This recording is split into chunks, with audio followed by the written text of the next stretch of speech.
If you're familiar with the DSM IV, some of what I just told you about the DSM V might seem new and different from what you've known previously to be true.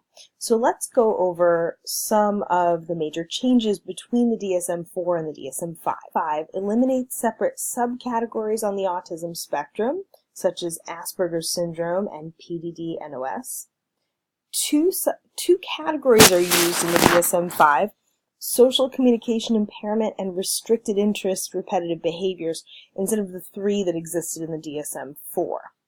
In the DSM IV, at least 6 of 12 deficits in social interaction, communication, and repetitive disorders must have been present in order to receive a diagnosis of autism spectrum disorder. In the DSM V, they've changed that a bit. So the client will need to have exhibited at least 3 deficits in social communication and at least 2 symptoms in the category of restricted range of activities and repetitive behaviors.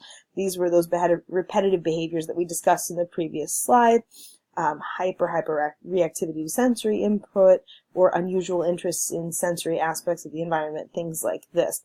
These symptoms may have been present at the time of the diagnosis, or they may have been reported in past history.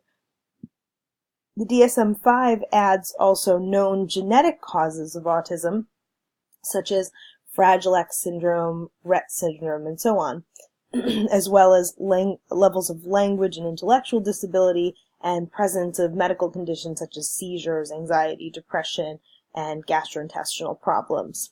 They've also added new categories: social communication disorder. This allows for a diagnosis of disabilities in social communication without the presence of repetitive behaviors.